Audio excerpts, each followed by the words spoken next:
Moscow इन दिल्ली। रूसी राष्ट्रपति Vladimir Putin Bharat में 2 दिवसीय दौरे पर नई दिल्ली पहुंचे हैं। प्रधानमंत्री नरेंद्र मोदी और राष्ट्रपति पुतिन की इस मुलाकात पर दुनिया भर की नजर है। इस बीच सोशल मीडिया पर एक पुरानी तस्वीर खूब चर्चा में है, जो प्रधानमंत्री मोदी के राजनीतिक सफर से जुड़ी एक अहम स्मृति को सामने लाती है। क्या है वो तस्वीर और क्यों इतनी अहम है और क्यों ये यात्रा इतनी अहम है, इस रिपोर्ट में देखिए। मोदी पुतिन का रिश्ता 25 साल पुराना। मोदी पुतिन की दोस्ती की वो तस्वीर। मोदी पुतिन की यारी दुश्मनों पर भारी। भारत और रूस की दोस्ती दशकों पुरानी है और साल 2001 की ये तस्वीर उसकी मिसाल है। जब प्रधानमंत्री मोदी पहली बार मॉस्को गए थे, उस समय मोदी गुजरात के मुख्यमंत्री थे और वो भारत रूस शिखर सम्मेलन के लिए तत्कालीन प्रधानमंत्री अटल बिहारी वाजपेयी के साथ रूस की राजधानी पहुंचे थे। ये यात्रा 6 नवंबर 2001 को हुई थी। उसी दौरान प्रधानमंत्री मोदी को पहली बार रूस के राष्ट्रपति व्लादिमीर पुतिन से मिलने का मौका मिला था। ये उनका पुतिन के साथ पहला परिचय था। करीब 25 साल बाद पुतिन के भारत दौरे पर ये तस्वीर फिर से चर्चा में है।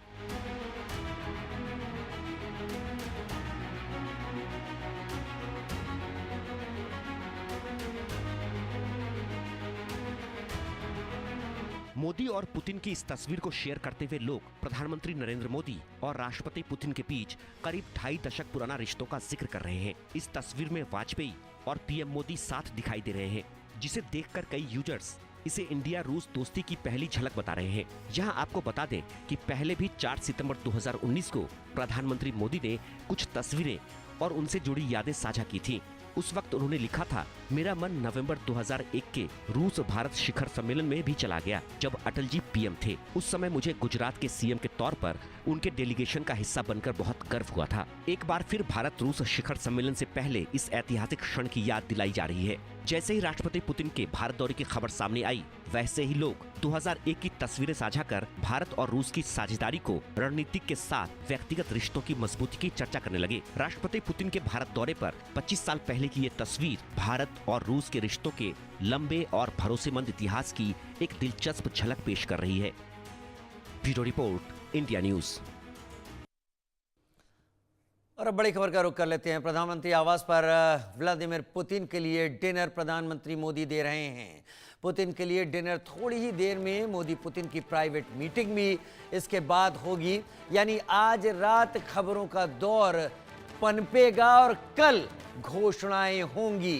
पीएम मोदी पुतिन के बीच अहम मुद्दों पर चर्चा होगी। गृह मंत्री अमित शाह प्रधानमंत्री आवास पर इस वक्त मौजूद हैं। ये बड़ी खबर है क्योंकि आज की रात ये दोनों ही बड़े नेता कई एक मसलों पर एक राय हो जाना चाहते हैं, जिससे कल हैदराबाद हाउस में जो मुलाकात हो वो दुनिया को संदेश दे और दुनिया के सामने एक तस्वीर रखे कि भारत और रूस किस हद तक एक दूसरे के नजदीक आ चुके हैं। उन दबावों के बीच, उन बातों के बीच जिनमें कई फैसले बड़े होने वाले हैं। शिखा सलारिया मेरे साथ, मेरी सहयोगी इस वक्त जुड़ी हुई हैं।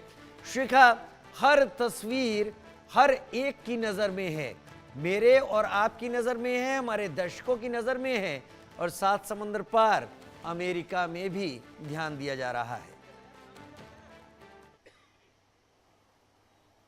बिल्कुल, देखिए ये जो राष्ट्रपति पुतिन का दौरा है, ये केवल भारत के लिए जरूरी नहीं है, महत्वपूर्ण नहीं है, ये पूरे विश्व की नजरें इस पर टिकी हुई हैं। और इसकी झलक आपने कल सुबह देखी होगी, जब यूके, फ्रांस और जर्मनी के एनवॉयज ने एक आर्टिकल लिखा एक लीडिंग अखबार में और प्रधानमंत्री मोदी के लिए एक संदेश दिया कि भारत को यूक्रेन की जंग को खत्म करने का एक मैसेज जो है राष्ट्रपति पुतिन को देना चाहिए। और उसके बाद लगातार विवाद भी बढ़ा और हमने देखा कि भारत के भी कई दिग्गज जो कूटनीति के ऑब्जर्वर्स हैं, उन्होंने अपना रिएक्शन इस पे दिया।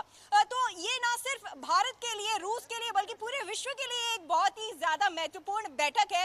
इसके 3 मेन मुद्दे हैं, मैं आपको बता दूं। एक तो ये जो आज प्रधानमंत्री नरेंद्र मोदी के साथ बैठक होने जा रही है, एक स्पेशल मीटिंग, एक प्राइवेट मीटिंग में राष्ट्रपति पुतिन के साथ तमाम ये चर्चाएं होंगी, क्योंकि ये विजिट जो है उस समय पर आ रही है जब रूस एक तरीके से एक दबाव का भी महसूस कर रहा है और कहीं ना कहीं यूक्रेन की तरफ से भी एक भारत को भी दबाव कहा जा रहा है बार बार कि भारत अपनी मध्यस्थता करे और भारत एक अहम रोल निभा सकता है इस जंग के खात्मे को देखने के लिए।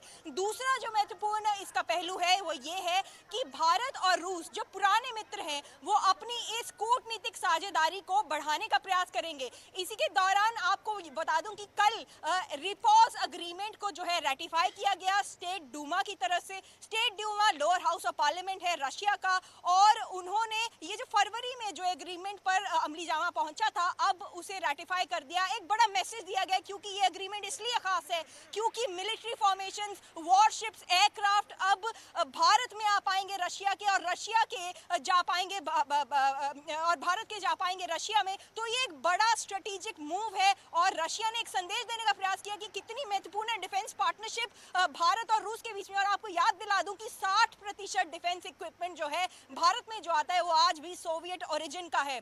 और ना सिर्फ भारत ने डाइवर्सिफाई किया है अपने आप को, अपनी कूटनीति को और डिफेंस इक्विपमेंट बढ़ाने के लिए और लोगों से, चाहे इजराइल हो, यूएस को हो, उनसे भी हम लोग अपना, फ्रांस से भी हम लोग अपना इक्विपमेंट ले रहे हैं। लेकिन आज भी सबसे ज्यादा जो इक्विपमेंट है वो सोवियत एरा का है और उसकी मेंटेनेंस पे बात हो या उसकी रखरखाव की बात हो आज भी हमें रशिया की ओर उसको देखना पड़ता है। तीसरा महत्वपूर्ण पहलू यह है कि भारत चाहता है कि जो बायलैटरल ट्रेड है जो 68.7 यूएसडी बिलियन पर टिका हुआ है उसमें भारत के एक्सपोर्ट्स का शेयर बढ़े, क्योंकि फिलहाल जो ये रेशो है एक्सपोर्ट्स और इंपोर्ट्स का ये बहुत ही ज्यादा इम्बैलेंस वाला है। इसकी वजह ये है कि फिलहाल जो इंपोर्ट्स हो रहे हैं भारत से रशिया की वो केवल 5 बिलियन यूएसडी डॉलर तक ही हो रहे हैं और बाकी 68.7 बिलियन यूएसडी का जो बायलैटरल ट्रेड है उसमें ज्यादातर जो राशि है वो रशिया के इंपोर्ट्स की है जो भारत में आते हैं। तो भारत का प्रयास ही होगा कि वो फार्मास्यूटिकल्स में, मरीन सेक्टर में, एग्रीकल्चर सेक्टर में और तमाम फिशरी सेक्टर में, मुझे लगता है शिखा कल जो शिखर सम्मेलन होने वाला है उसकी पृष्ठभूमि तैयार हो रही है और कल बहुत कुछ निकलने वाला है। शिखा, बहुत धन्यवाद मेरे साथ जुड़ने के लिए, जानकारी के साथ आपका। दो खास मेहमान मेरे साथ जुड़ रहे हैं और मेरा सौभाग्य कि मेरे साथ अरविंद सिंह तेजावत, विदेश मामलों के जानकार, एक बार फिर जुड़े हैं और गौरीशंकर सर, उन्होंने भी समय निकाला, फॉर्मर एम्बेसडर, मेरे साथ इस वक्त जुड़ गए हैं। अरविंद सर, इससे पहले कि मैं आज की पृष्ठभूमि को सामने रखूं, मैंने व्लादिमीर पुतिन के आने के पहले बड़ी सारी कहानियां, बड़ी स्टोरी अलग अलग जगह पढ़ी और पता चला कि व्लादिमीर पुतिन खाना अगर खाते हैं कहीं भी जाकर तो खाना भी उनके रसोइये बना रहे होते हैं, वो लैब टेस्टेड होता है और उसमें से ज़्यादातर चीज़ें रूस से आई हुई होती हैं। प्रधानमंत्री मोदी डिनर दे रहे हैं इस वक्त, व्लादिमीर पुतिन क्या खा रहे होंगे? क्या केवल पानी पिएंगे या इस एक निजी बेहद नितांत डिनर में वही खाएंगे जो प्रधानमंत्री उनके सामने रख रहे होंगे? देखिए, सोवियत जमाने की कुछ यादें अभी भी बाकी है और उसके कुछ अवशेष अभी भी बाकी है।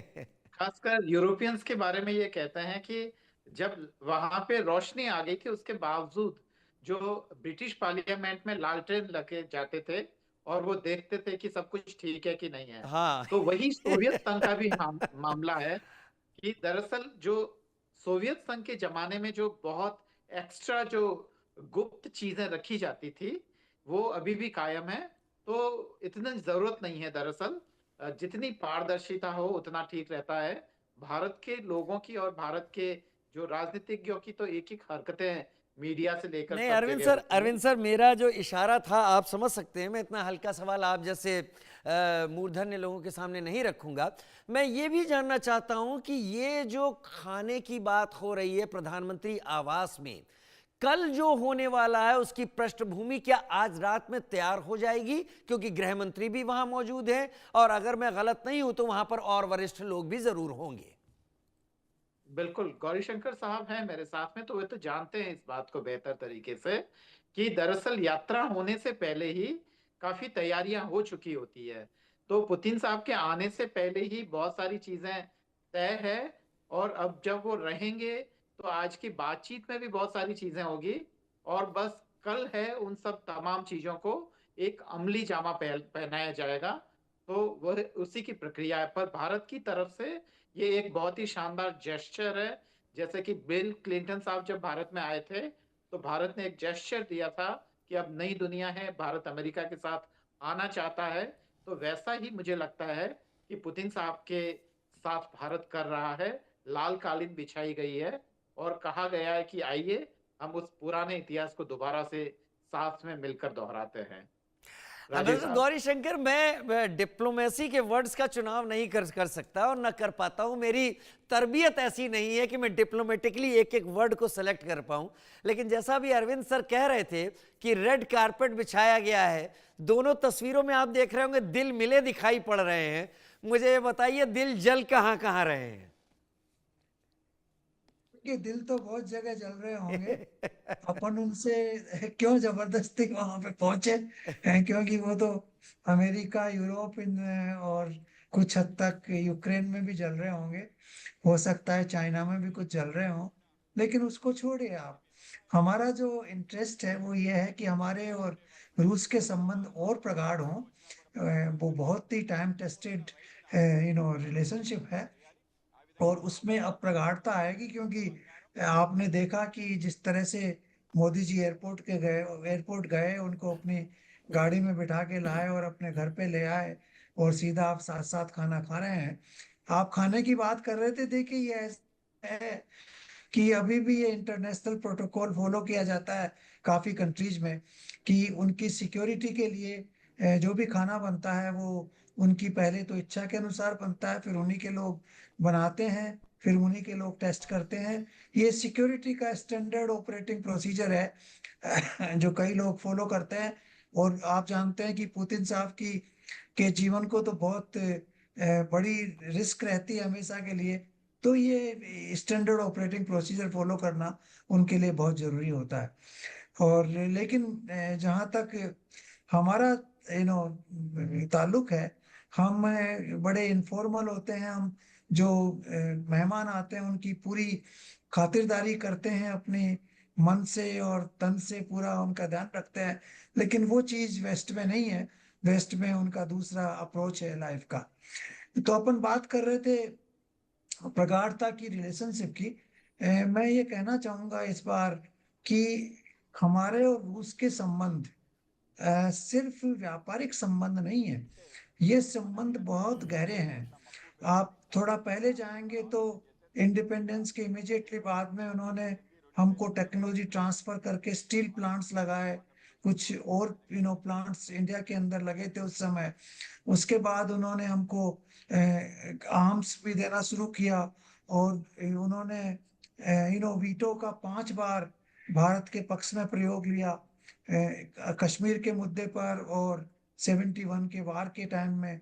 और उसके बाद 98 में जब हमने एटॉमिक एक्सप्लोजन्स किए और पूरे विश्व ने हमारे ऊपर सैंक्शन लगाई, रशिया एक ऐसा देश था जो हमारे साथ खड़ा हुआ था। तो ये एक बड़ी लंबी कहानी है हमारे रिलेशनशिप की। और इस कहानी को आगे बढ़ाने के लिए हमें इसको नर्चर करना पड़ता है, बार बार इस पेड़ में पानी डालना पड़ता है, खाद देना पड़ता है। तो वही काम आज हो रहा है। ये जो एक वट वृक्ष बन रहा है उसकी खाद और पानी दिया जा रहा है प्रधानमंत्री मोदी के द्वारा उसमें। और मेरे को पूरा विश्वास है कि हमारी स्ट्रॉन्ग रिलेशनशिप की वजह से हो सकता है कि हमारे संबंध और देशों से भी सुदृढ़ बने, क्योंकि इससे हमारी ताकत को विदेशी लोग महसूस करेंगे। अमेरिका भी महसूस करेगा कि भारत को आप इस तरह से थ्रेट करके और अपने आदेशों के अनुसार नहीं ढाल सकते। उनकी शर्तों को थोड़ा मानना पड़ेगा, समझना पड़ेगा।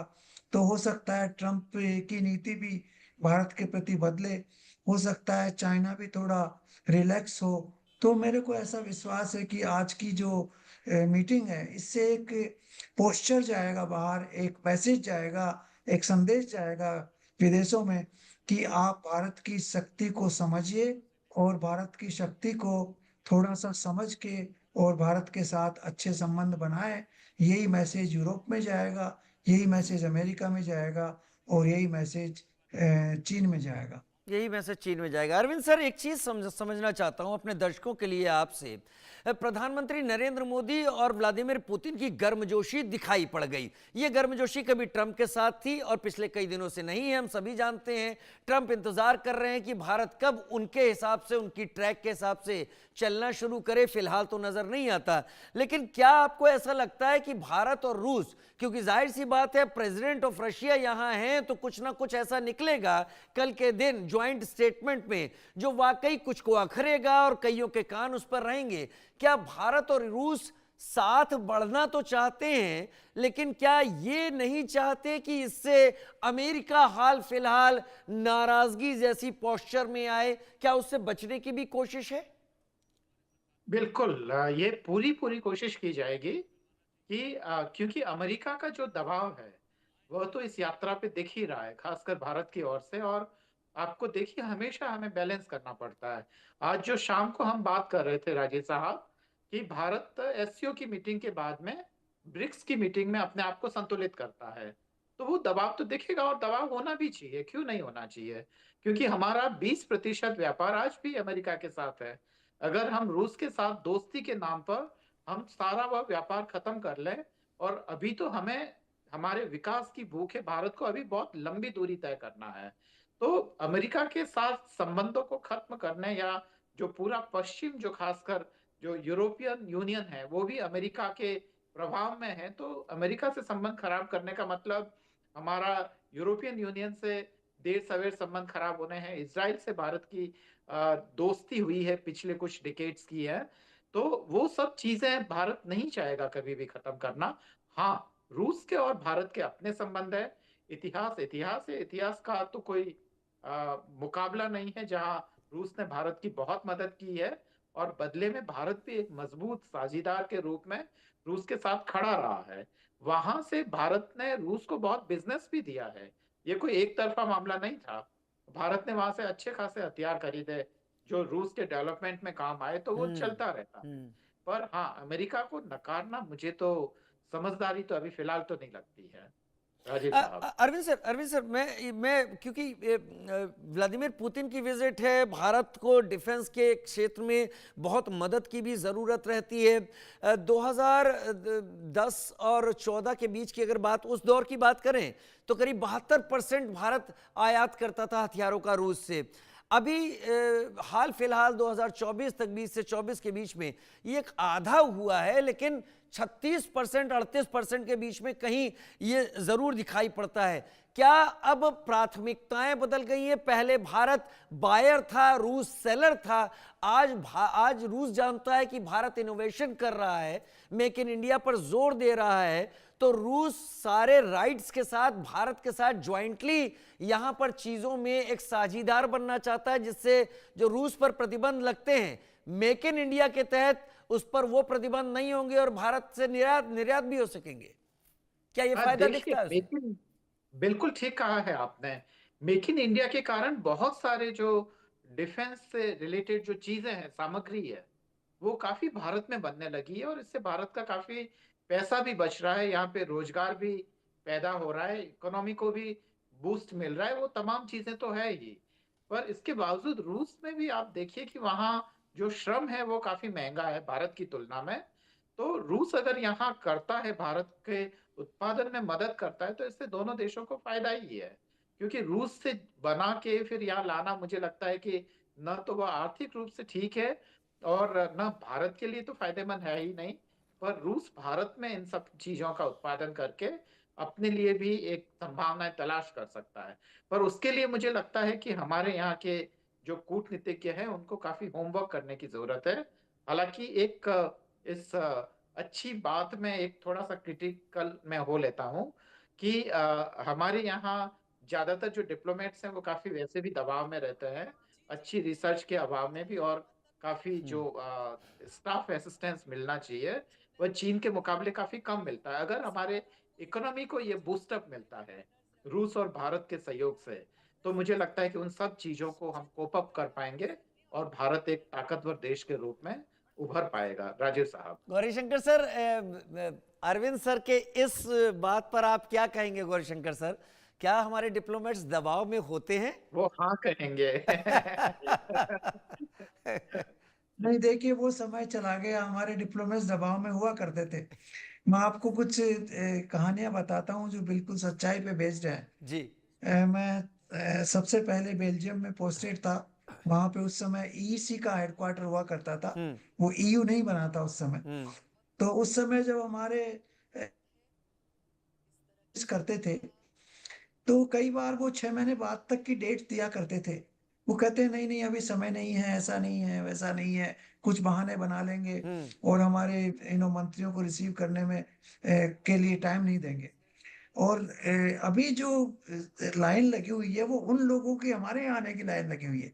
उनके प्रधानमंत्री और राष्ट्रपति चाहते हैं कि हम भारत आए और हम उनको टाइम नहीं दे पा रहे हैं। तो ये बिल्कुल रिवर्स मैटर हुआ है ये। उनको पता है, जैसे हमारी इकोनॉमी ब्रिटेन की इकोनॉमी से बढ़ गई है, फ्रांस की इकोनॉमी को पीछे छोड़ दिया है, जर्मन इकोनॉमी को करीब करीब बराबर हो चुके हैं। तो उनको पता है कि भारत की इकोनॉमिक ताकत बढ़ी है, भारत की मिलिट्री ताकत बढ़ी है और भारत की ओवरऑल ग्लोबल स्टैंडिंग में बहुत इम्प्रूवमेंट हुआ है। तो आप देखिए इन चीजों का असर पड़ता है। अगर आप अपने देश के अंदर समर्थ हैं तो दूसरा व्यक्ति भी आपकी समर्थता को समझते हुए आपका रेस्पेक्ट करता है। अगर आप अपने देश में वीक हैं तो फिर दूसरा व्यक्ति भी आपको इतना इज्जत से नहीं देखता। तो इस चीज को समझना चाहिए कि जो हमारी 4.2 ट्रिलियन डॉलर की जो इकोनॉमी हुई है उसका रेस्पेक्ट तो जरूर मिलेगा। और अभी इन दिनों में भारत में काफी इनोवेशंस भी बहुत हो रहे हैं। हमारे स्पेस सेक्टर में, न्यूक्लियर सेक्टर में, टेलीकॉम सेक्टर में हमने बहुत अच्छे यार्ड स्टिक्स कायम किए हैं। तो उनको देखते हुए अब दूसरे देश चाहते हैं कि हम R&D में भी भारत के साथ सहयोग करें। आप देखिए सभी देशों की R&D की सबसे बड़ी यूनिट्स भारत में है। आप अमेरिका की देखिए, यूरोप की देखिए, क्योंकि जो R&D की जो यूनिट्स हैं वो भारत के बिना चल नहीं सकती, क्योंकि भारत का जो ब्रेन पावर है वो इतना सुपीरियर है। ये तो आपने अभी सुना ही था कि जब ट्रम्प साहब ने कहा था कि भारतीयों को आने से मना करो, तो उस समय माइक्रोसॉफ्ट और कई बड़े कंपनीज के सीईओज ने ये कहा था कि फिर हमको हमारी कंपनी को भारत में शिफ्ट करना पड़ेगा, क्योंकि उनके बिना हमारा काम नहीं चल सकता। तो ये चीजें रियलाइज हो रही हैं संसार में कि भारत का जो एजुकेटेड मैन पावर है वो अनपैरेलल्ड है, बड़ा डिसिप्लिन्ड है और उनका रिजल्ट्स बहुत अच्छा है। और उनकी जो सोच समझ है वो इतनी गहरी है कि वो कोई ना कोई सोल्यूशन निकाल लेते हैं। इसीलिए आईटी सेक्टर में, मेडिकल सेक्टर में, स्पेस सेक्टर में, एसएनटी में, सब जगह भारत का मैन पावर। आप अमेरिका में देखें, अप्रोक्सीमेटली 30% नासा के एम्प्लॉय इंडियन ओरिजिन के हैं, 36% डॉक्टर इंडियन ओरिजिन के हैं, approximately 30 to 36% scientist Indian origin के हैं, प्रोफेसर इंडियन ओरिजिन के हैं। यही सिचुएशन यूके में है। तो ये चीजें अब धीरे धीरे सब लोग समझ रहे हैं, रियलाइज कर रहे हैं। लेकिन फिर भी कई बार जो है इन देशों के जो शॉर्ट टर्म डिसीजंस होते हैं ना वो ठीक नहीं होते। जैसे ट्रम्प साहब ने जो पाकिस्तान के साथ और मुनीर को बुला के जो किया, वो बड़ा शॉर्ट टर्म बचकाना सा निर्णय मेरे को लगा। उनको पता है कि पाकिस्तान एक टेरर स्टेट है, टेरर को प्रमोट करता है, इस्लामिक जिहाद को प्रमोट करता है, उसके बावजूद इस तरह का बिहेव करना अच्छा नहीं होता है। लेकिन कई बार ये लोग इस चीजों को समझते नहीं है, गहराई में नहीं जाते, क्योंकि उनकी सभ्यता संस्कृति ज्यादा पुरानी नहीं है। इसीलिए लेकिन सर रशिया आप जैसे लोगों के एक्सप्लेनेशन की जरूरत होती है जिन्होंने डिप्लोमेसी को नजदीक से समझा हो। लेकिन कहते हैं ना sir, a soldier is always a soldier, उसी तरह से मैं ये कहूंगा diplomat is always a diplomat. आपने सब कुछ बता दिया, लेकिन उस सवाल का जवाब आप बड़ी सफाई से किनारे से निकल गए, उससे आप बच गए जो मैंने रखा था। और यही आपकी काबिलियत है सर, आपके अंदर वो चीज अभी भी है। लेकिन मैं आपसे ये जानना चाहूंगा गौरीशंकर सर, और यही सवाल मैं अरविंद सर आपके पास भी लाऊंगा। गौरीशंकर सर, भारत को दिक्कत ये है कि जो रूस के साथ ट्रेड है वो बहुत जबरदस्त डेफिसिट में है। भारत को वहां पर अपनी जगह बनानी है, इलेक्ट्रॉनिक्स दूसरी चीजों में रूस को जरूरत है। लेकिन बड़ी बात यह है कि चीन पहले से वहां मार्केट बना के बैठा हुआ है। भारत कैसे मैनेज कर पाएगा रूस के साथ? गौरी सर। देखिए, ये भारत का ट्रेड डेफिसिट का जो आंकड़ा है ना, वो थोड़ा टेम्परेरी है, क्योंकि हमारा इंपोर्ट जो क्रूड ऑयल का पिछले 2-3 साल में बढ़ा है। उसके पहले हमारा टोटल ट्रेड 11-12-15 बिलियन के आसपास था।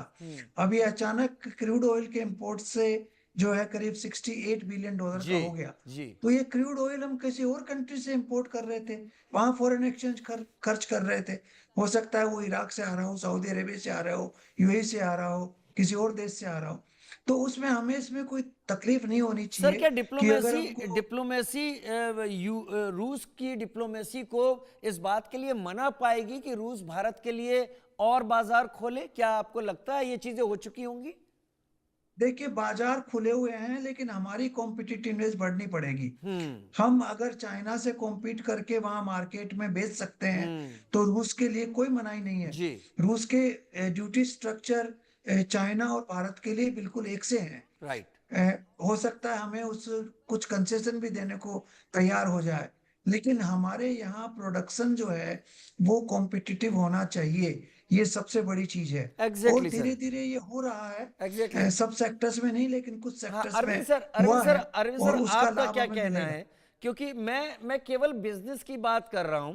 अभी Su-57 हुआ, R-37M मिसाइल्स हुई, S-400 की हम 5 का हमारे साथ हो चुका है सौदा, लेकिन आए हमारे पास 3 ही है, 2 और आने हैं। उसके अलावा और फर्दर हो सकता है S-500 तक। तो ये सारी चीजें क्या ऑन पेपर हो चुकी होंगी, सेटल्ड, कल बस हमको साइन करने और इंक उसको सुखानी है, ये होना है? या फिर आपको लग रहा है आज रात में रस्साकशी चलेगी? नहीं, बातचीत तो मुझे खासकर रूस के मामले में तो लगता है कि मोटा मोटी एक समझ तो बन चुकी होगी, क्योंकि कोई भी यात्रा ऐसे नहीं होती है। पर हमें ये भी ध्यान देना होगा, क्योंकि मीडिया में तो वैसे ज्यादातर हम खासकर डिफेंस सिक्योरिटी और एनर्जी सिक्योरिटी की बातें चल रही है, हम्म। पर ये रूस की चिंता है, भारत की नहीं। क्योंकि रूस के लिए अभी समस्या ये है कि उसको ज्यादा से ज्यादा पैसों की जरूरत है, बहुत जी। सारी तमाम वजहों से, और वह पैसा भारत ही दे सकता है। तो हमें इसके लिए रूस को मनाने की जरूरत नहीं है। भारत की चिंता अलग है, जो कि मुझे लगता है कि हम लोग जिस पे कम चर्चा कर रहे हैं, वो ये है कि भारत को रूस का मार्केट और भारत को अपने इकोनॉमिक डेवलपमेंट के लिए रूस कैसे मददगार साबित हो सकता है, खासकर तकनीकी हस्तांतरण वगैरह। तो मुझे लगता है कि भारत के लोगों की चिंता यह ज्यादा होनी चाहिए। और मुझे ऐसा लगता भी है कि जो वहां बैठे हुए लोग हैं वो इसकी चिंता कर भी रहे हैं, क्योंकि रूस की कमजोरी उन्हें पता है कि रूस को कहाँ हम झुका सकते हैं, या हमने अपने फायदे के लिए कहाँ उसको मना सकते हैं। तो रूस का पता है हमें। तो मुझे लगता है कि भारत को अपने इकोनॉमिक डेवलपमेंट के लिए करना चाहिए। और बिल्कुल ही गौरीशंकर साहब ने बहुत ही साफ तरीके से ये कहा है कि भारत को अपनी प्रतियोगी ताकत है उसको बढ़ाना पड़ेगा, कॉम्पिटिटिवनेस को बढ़ाना पड़ेगा। क्योंकि आज भी भारत में जितना भी जो प्रोडक्शन हो रहा है, वो समुद्र के रास्ते चीन से बहुत सारा सामान यहाँ आता है, कच्चा माल आता है, जिसको हम असेंबल करके या फिर बाकी दुनिया में कभी कभी बेचते हैं, कभी हम घरेलू मार्केट में खपाते हैं। तो सेकेंडरी सेक्टर में भारत कोई बहुत अच्छा मतलब चीन को बहुत तगड़ा मुकाबला अभी नहीं दे पा रहा है। पर हाँ, टर्सरी सेक्टर में भारत का कोई मुकाबला नहीं है। और भारत में एक चीज और ध्यान देना पड़ेगा, अफ्रीकी देशों से यात्रा करके लौटने के बाद में मैं ये समझ चुका हूं कि दरअसल उन अफ्रीकी देशों में भारत के सदियों पुराने संबंध होने के बावजूद भारत के व्यापारी आज भी वहां स्ट्रगल कर रहे हैं। और जो सरकार से जो जरूरी मदद मिलना चाहिए उसको बढ़ाना चाहिए, क्योंकि चीनी व्यापारी है वही सब चीजें बहुत ही, जो बाकी देशों से खासकर भारतीयों को वो बहुत ही वहां पे चुनौती दे रहे हैं। और जिस सेक्टर में हम अच्छा कर रहे थे, खासकर दवाइयां वगैरह या ऑटोमोबाइल्स, वहां पे भी मुझे लगता है ऑटोमोबाइल सेक्टर में भी हमें बहुत बार चुनौतियां मिल रही है। और ये है, तो हमें एक तरीके से शांति से हमारे अपने रिसर्च और डेवलपमेंट की तरफ भी ध्यान देना होगा। और खासकर जो हमारे जो विदेशों में जो अंतर्राष्ट्रीय मिशन है, वो क्योंकि उनके पास स्टाफ कम है, अगर चीन और भारत के स्टाफ की तुलना करें तो चीन मुझे लगता है 3 गुना स्टाफर्स अपने पास रखता है। तो वो काम भी उतना ही एफिशिएंटली कर रहे हैं, और इसीलिए उनका वर्चस्व भी बढ़ता जा रहा है। पर स्टाफ रिक्रूट करने के लिए पैसा चाहिए, और पैसा करने के लिए हमें कुछ ऐसे क्रांतिकारी कदम उठाने होंगे और घरेलू स्तर पर भी बहुत सारे सुधारों की जरूरत है। तो मुझे लगता है कि खासकर अब हम अगर खासकर इस यात्रा के संदर्भ में तय करें, तो अभी हमें भारत को ये देखना होगा कि रूस से हम कितनी संभावनाएं पैदा कर सकते हैं। राजीव साहब। हाँ, गौरीशंकर सर, क्या लग रहा है आपका आपका अनुभव क्या कहता है कि कल का आने वाला ज्वाइंट स्टेटमेंट, जिसकी हम उम्मीद करेंगे कि दोनों ही देश, राष्ट्रपति पुतिन होंगे, प्रधानमंत्री मोदी होंगे, ये डिप्लोमेटिकली एक बड़ी हलचल वर्लपूल क्रिएट करेगा, क्योंकि ईयू भी बहुत नज़र रख रहा होगा, यूक्रेन भी देख रहा होगा, और जब भारत के ऊपर इल्ज़ाम लगता है डोनाल्ड ट्रंप की तरफ से कि यूक्रेन वॉर को भारत फंड कर रहा है, तो कल का ज्वाइंट स्टेटमेंट क्या स्थितियां को और बिगाड़ सकता है इन देशों की नज़र से? नहीं, मेरे को नहीं लगता ऐसा। देखिए, जॉइंट स्टेटमेंट ऑलरेडी प्रिपेयर हो चुका है। एग्रीमेंट्स वगैरह या एमओयू जो साइन होने हैं वो सब बन चुके हैं। उनके फाइनल टच अब लग गए होंगे। जो डिनर की मीटिंग हुई है दोनों के बीच में, उनमें फाइनल टचेज हो गए होंगे। तो मेरे को नहीं लगता कि ऐसा कोई इतना बड़ा सरप्राइज या शॉक आएगा कहीं पे, क्योंकि सभी वेस्टर्न कंट्रीज को पता है कि भारत और रूस के बीच में अच्छे संबंध है, और उन संबंधों के हिसाब से जो जॉइंट स्टेटमेंट आएगा, नेचुरली वो हमारी दोनों की एक जो कॉमन राय है उसको रिफ्लेक्ट करेगा। लेकिन किसी तीसरे देश के बारे में वैसे भी जॉइंट स्टेटमेंट में कोई डायरेक्ट रेफरेंस होता नहीं है। तो उनको तो सिर्फ रीडिंग करना पड़ता है बिटवीन द लाइन कि इसका मीनिंग क्या है। तो उसमें अपने को कोई घबराने की जरूरत नहीं है, न कोई किसी के सामने झुकने की जरूरत है। जो हमारा इंटरेस्ट है उस हिसाब से सब स्टेटमेंट तैयार हो गए हैं और उन पे साइन होके वो बाहर निकल जाएंगे। दूसरी चीज ये है जो अरविंद जी ने अभी बताया कि एक्चुअली हमें जो है ना तीन चार चीजें करनी पड़ेंगी कॉस्ट इफेक्टिव होने के लिए। एक तो हमारे लेबर की ट्रेनिंग ढंग से नहीं होती, लेबर का डिसिप्लिन जो है थोड़ा पुअर रहता है। और तीसरी चीज जो है, थोड़ा सरकार वहाँ चाइना में इनडायरेक्टली कंपनीज को असिस्ट करती है, फंडिंग भी करती है, और उनके एक्सपोर्ट्स को भी प्रमोट करती है। वो हमें कोई इनडायरेक्ट रूट ढूंढना पड़ेगा जिससे हम हमारे एक्सपोर्ट्स को सपोर्ट कर सकें। ये चीजें हमें करेंगे ना, और थोड़ा इनोवेशन को बढ़ावा देंगे, तो हमारी इकोनॉमी कॉम्पिटिटिव बनेगी एक्सपोर्ट्स के लिए। अभी हमारी 5-6 प्रोडक्ट्स बड़ी कॉम्पिटिटिव हैं। देखिए, फार्मास्यूटिकल है, टेक्सटाइल है, लेदर इंडस्ट्री है कुछ हद तक, और कुछ चीज़ें हैंडीक्राफ्ट्स की हैं, कुछ कारें और ऑटोमोबाइल इंडस्ट्री में कुछ इंजीनियरिंग सामान है। लेकिन इसके अलावा जो चीज़ें हैं उनमें अभी कॉम्पिटिटिवनेस आना बहुत ज़रूरी है। कंज्यूमर ड्यूरेबल्स में आना चाहिए बहुत ज़्यादा। अब देखिए, हमारे यहाँ पे चाइना ने कितना बड़ा मार्केट कंज्यूमर ड्यूरेबल्स में बना रखा है। तो हम उसको कंट्रोल करें पहले, हम हमारी प्रोडक्ट्स को बेचें, चाइना की प्रोडक्ट्स को कम करवाएं, तो बहुत अच्छा होगा, तभी हम एक्सपोर्ट कर पाएंगे। तो हमें इसके ऊपर बड़ी गहराई से ध्यान देना पड़ेगा। अभी जो इन्होंने जो 4 लेबर कोड सरकार ने अनाउंस किए हैं, जी। उससे थोड़ा सा राहत जरूर मिलेगी मैन्युफैक्चरिंग सेक्टर को, क्योंकि उनको कई तकलीफें आ रही थी, वो कुछ हद तक कम होंगी।